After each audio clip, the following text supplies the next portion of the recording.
دا message media channel. اس channel پر آپ کو مختلف علماء کرام کے لائیو بیانات، نعتیں، مشاعرے دیکھنے کو ملیں گے۔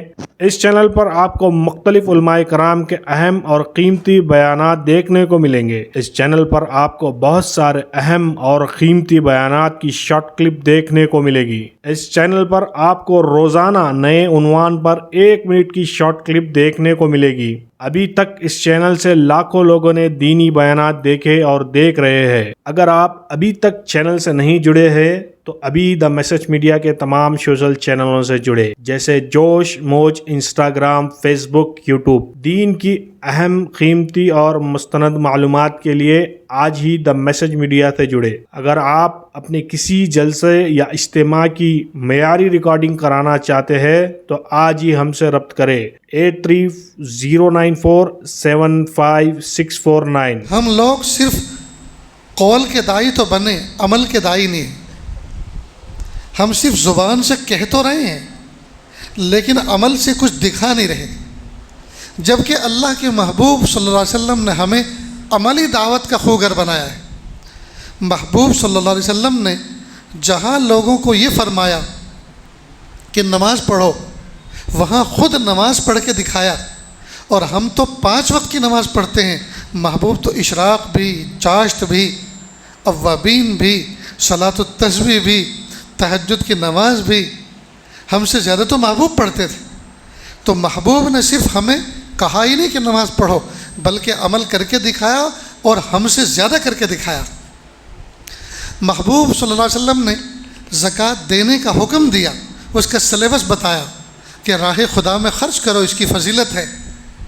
تو ہمیں تو 40واں حصہ بتایا، لیکن محبوب نے اپنی ہلکی پھلکی ضرورتوں کے لیے دنیا کا مال استعمال کیا، باقی سب کا سب ہم پہ لٹا دیا، امت پہ لٹا دیا۔ لہٰذا ہم محبوب صلی اللہ علیہ وسلم کی غربت کا ذکر کرتے ہیں کہ محبوب کے گھر میں کئی دن چولہے نہیں جلے جی، اور پیٹ پہ پتھر باندھے، لیکن اس کو اس انداز سے ذکر کرتے ہیں جیسے آپ صلی اللہ علیہ وسلم کے پاس مال نہیں تھا۔ نہیں، مال تو تھا، لیکن اپنی ذات پہ خرچ نہیں کیا، اس کو ہمارے اوپر لٹایا۔ ایک مرتبہ عصر کی نماز پڑھی، نماز پڑھتے کے ساتھ ہی فوراً حجرے میں گئے، پھر واپس نکلے۔ لوگوں نے پوچھا آج ایک نیا عمل ہم نے دیکھا، نماز پڑھتے کمرے میں گئے، پھر واپس نکلے۔ کہا کچھ درہم و دینار گھر میں رکھے ہوئے تھے، مجھے نماز میں خیال آیا کہ مال میرے گھر میں موجود ہے، کہیں ایسا نہ ہو کہ رات بھی گزر جائے اور ضرورت مندوں کی ضرورتیں ادھوری رہیں۔ اللہ اکبر کبیر۔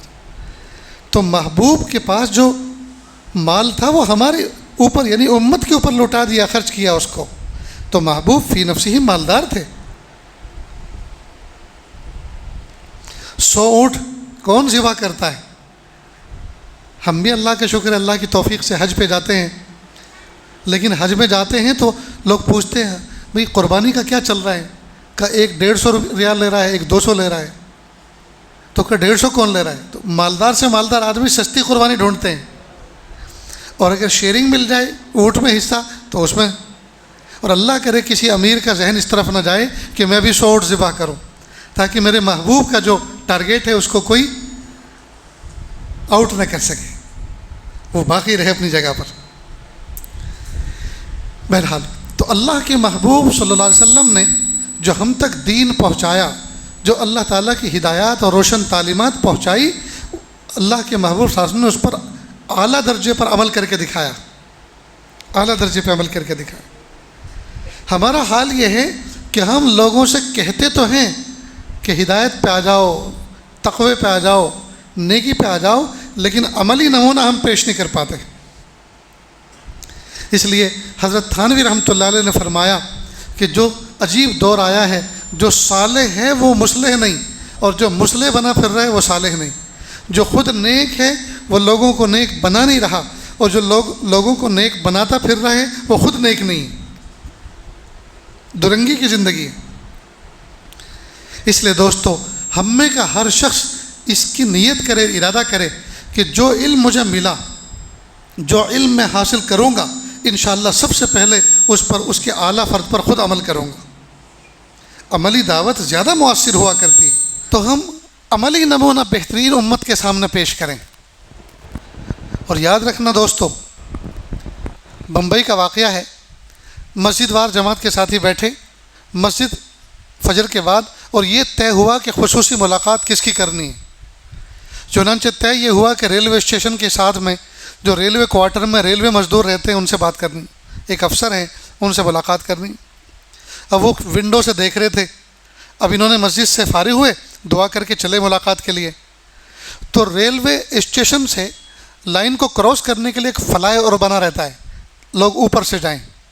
انہوں نے کہا کہ وہاں اندر پلیٹ فارم پہ جا کے اوپر چڑھ کے کون جائے گا، ایسے ہی کراس کر لیتے ہیں۔ انہوں نے کراس کر لیا، اور وہاں منٹ پر سیکنڈ پر اسپیڈ والی ٹرینیں چلتی رہتی ہیں لوکل۔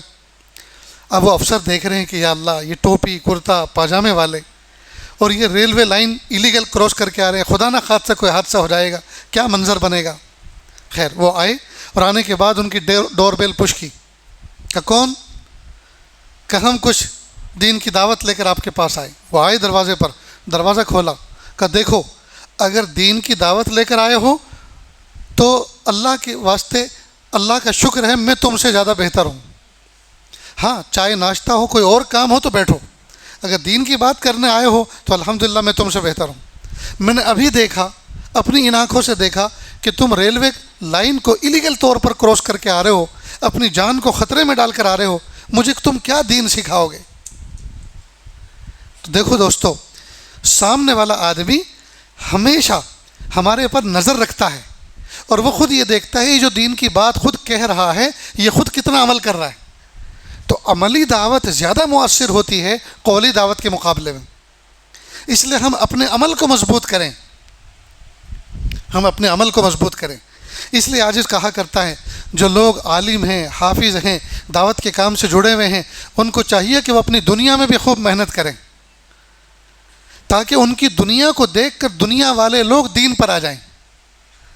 غور سے سنیں اس جملے کو، دیندار لوگ دنیا کمانے میں بھی خوب محنت کریں، اللہ کی رضا کے لیے محبتوں سے کمائیں، تاکہ دنیا والے ان دینداروں کی دنیا کو دیکھ کر دین پر آ جائیں۔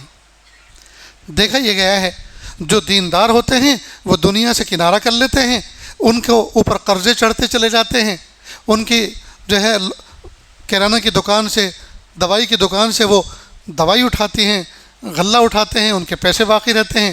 وہ لوگوں سے کہتے ہیں یار یہ ہیں تو بہت نیک آدمی، لیکن کیا کریں، ان سے کہتے ہوئے بھی شرم آتی ہے، ہمارا اتنا بقایا ان کے ذمے باقی ہے۔ تو پھر کیا ہوتا ہے، یہی آدمی اگر ممبر پہ کھڑے ہو کے کوئی بات کرے گا، یہی آدمی اگر دروازے پہ کھڑے ہو کر نماز کی دعوت دے گا، تو سامنے والا کہے گا الحمدللہ میں تم سے اچھا ہوں، تم نے تو اپنی دنیا برباد کر ہی دی، کیا تم میری بھی دنیا برباد کرنا چاہ رہے ہو دین کا نام دے کر۔ اس لیے دوستو، جو آدمی دنیا کے اعتبار سے بھی اپنے بیک گراؤنڈ کو مضبوط رکھتا ہے، دنیا کے اعتبار سے بھی رزق حلال میں محنت کرتا ہے، اور اس کے ساتھ ساتھ وہ دین کو مضبوطی کے ساتھ تھامے رکھتا ہے، اس کی دعوت زیادہ مؤثر ہوتی۔ بہت سے لوگ تو یوں ہی نیک بننے کے لیے اس کے پیچھے چل پڑتے ہیں کہ بھئی جب یہ دنیا کے اعتبار سے، دین کے اعتبار سے ایک کلاس آدمی ہیں تو ہم بھی ایسے ہی عمل کریں گے، اللہ پاک ہمیں بھی دنیا سے نوازیں گے۔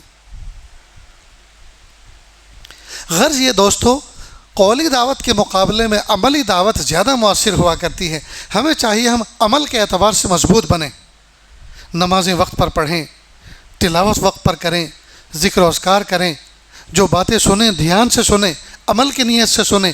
آج مجمع بڑے بڑے ہوتے ہیں، بیانات کرنے والے اپنے خون دل سے لوگوں کے سامنے بیان کر رہے ہوتے ہیں، لیکن بیانات مؤثر کیوں نہیں ہو رہے؟ سننے والے اس نیت سے نہیں سنتے ہمیں عمل کرنا ہے، بلکہ کئی مرتبہ تو یہ سنتے ٹھیک ہے ہم مجمع میں آ گئے ہیں، لیکن ہم ان کے مخاطب نہیں، ان کے مخاطب تو دنیا دار لوگ ہیں، ان کے مخاطب تو بوڑھے لوگ ہیں، ان کے مخاطب تو مستورات ہیں، ان کے مخاطب تو دنیا کے چاق و چوبند رہنے والے لوگ ہیں، ہم تو 5 وقت کی نماز پڑھتے ہیں، ہم ان کی باتوں کے مخاطب نہیں۔ تو جب ہر آدمی یہ سوچے گا مجھے نہیں کہا جا رہا کسی اور کو کہا جا رہا ہے، تو کوئی بھی عمل نہیں کرے گا۔ اور ہر آدمی یہ سوچے گا جو بات کہی جا رہی ہے مجھے اس پر سب سے پہلے عمل کرنا ہے، میں اس کا مخاطب اولین ہوں، لہٰذا ہر بندہ عمل پہ کھڑا ہوگا۔ صحابہ کرام کا یہی معمول تھا کہ محبوب صلی اللہ علیہ وسلم کے سامنے بیٹھتے تھے اس نیت کے ساتھ جو کہیں گے اس پر عمل کریں گے۔ ایک صحابی فرماتے ہیں محبوب صلی اللہ علیہ وسلم کے سامنے آ کر یا رسول اللہ دلنی علی عمل اذا عملتہ دخلت الجنہ، اے میرے آقا صلی اللہ علیہ وسلم آپ مجھے کسی ایسے عمل کی رہبری کیجئے کہ جب میں اس پر عمل کروں تو میں جنت میں چلا جاؤں۔ محبوب نے فرمایا یہ کرو، یہ مت کرو۔ تو کہا لا ازید علی ھذا ولا انقص، نہ میں اس پہ زیادتی کروں گا نہ کمی کروں گا، جیسا فرمایا ویسا ہی کروں گا۔ عہد کر کے چلے گئے۔ محبوب فرما رہے ہیں کہ کسی کو جنتی دیکھنا ہو تو دیکھ لو، یہ چلتا پھرتا آدمی یہ جنتی، اس لیے کہ اس نے عزم مصمم کیا کہ جو کہا اس پر عمل کرے گا۔ معلوم ہوا جو بندہ نصیحتوں پر عمل کرتا ہے، اللہ کے محبوب صلی اللہ علیہ وسلم کے روشن تعلیمات پر عمل کرتا ہے، وہ بندہ فضیلت والا ہے۔ اس لیے دوستو زمانہ ہو گیا سنتے سنتے ہم سن ہو چکے ہیں، اب کب آئے گا وقت عمل کرنے کا؟ اس لیے ارادے کر لیں کہ انشاءاللہ جو باتیں دین کی سنیں گے آج ہی سے اسی وقت سے عمل کی نیت کریں گے کہ انشاءاللہ مجھے عمل کرنا ہے۔ تو محبوب صلی اللہ علیہ وسلم نے جو باتیں فرمائیں وہ پریکٹیکلی، اگر یہ فرمایا خرچ کرو، خرچ کر کے خود دکھایا، اگر یہ فرمایا کہ نماز پڑھو تو نماز پڑھ کے خود دکھایا، ہر چیز کا عملی نمونہ پیش کیا۔ لہٰذا ہمیں بھی چاہیے کہ ہم عملی کردار بن کے زندگی گزاریں۔ ایک باپ بچوں کو نصیحت کر رہا ہے، خود سگریٹ پی رہا ہے اور 2 انگلیوں کے درمیان سگریٹ دبا رکھی ہے، اس میں سے دھواں اٹھ رہا ہے، بیٹا وہاں سے گزارا، اچھا تو نے بھی شروع کر دی، شرم نہیں آتی تجھے؟ سگریٹ پیتا ہے، اور جب وہ سگریٹ کی نفی اور سگریٹ کے بارے میں انکار کر رہا ہے اسی وقت اس کی انگلی سے دھواں اٹھ رہا ہے۔ تو یہ دعوت تو دے رہا ہے، نصیحت تو کر رہا ہے، لیکن بے عمل ہو کر، بے عمل کی دعوت اثر نہیں کرتی، بے عمل کی نصیحت اثر نہیں کرتی۔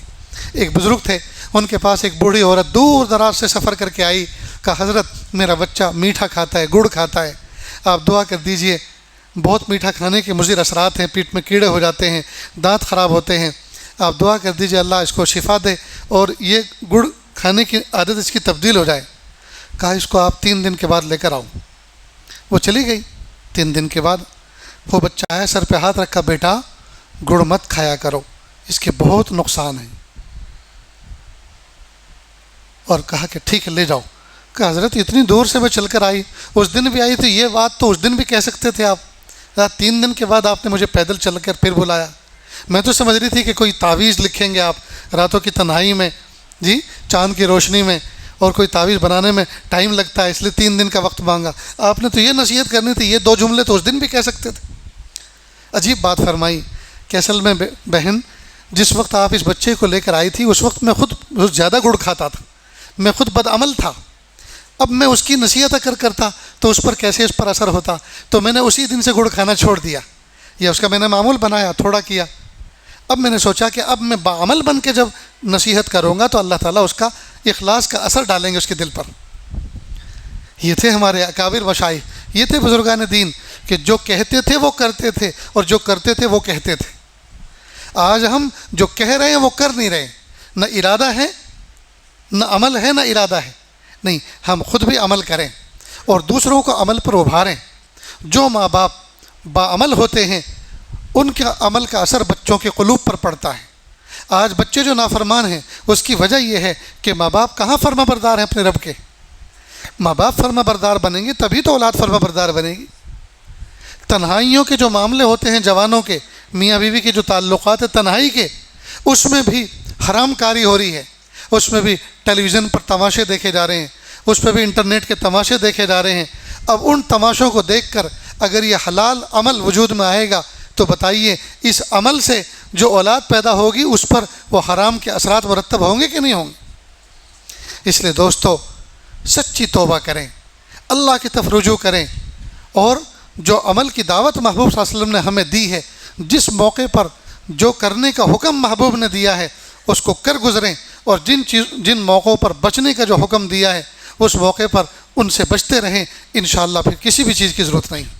السلام علیکم ورحمۃ اللہ وبرکاتہ۔ برادران اسلام، بورا بنڈے میں ایک علاقہ ہے جس کا نام صفدر نگر ہے، جہاں تقریباً 90% آبادی مسلمانوں کی ہے۔ ان میں اکثریت پسماندہ ہے اور روزانہ کی مزدوری پر اپنا گزارا کرتی ہے۔ مساجد کی کمی کی وجہ سے لوگ دین سے دور ہیں اور نمازوں سے دور ہے، بچے مکتب کی تعلیم سے دور ہے۔ الحمدللہ علاقے کے چند لوگ مساجد کی کمی کو دور کرنے کے لیے 100 گز زمین 41,75,000 روپے میں خریدے ہیں، جس کا بیانہ 5 لاکھ روپے بطور قرض لے کر دیا گیا ہے۔ 3 ماہ کی مدت میں باقی 36,75,000 روپے دینا ہے۔ لہذا آپ حضرات سے گزارش ہے کہ اس کار خیر کی کامیابی کے لیے دعا فرمائیں، نیز اپنے اور اپنے مرحومین کے لیے ثواب کی نیت سے زیادہ تعاون بھی فرمائیں۔ 1 گز کی قیمت کے ذریعے سے یا 1 اسکوائر فٹ کی قیمت کے ذریعے سے یا 1 مسلح کی قیمت کے ذریعے سے تعاون فرمائیں اور رابطے کے لیے ان نمبرات پر فون کریں۔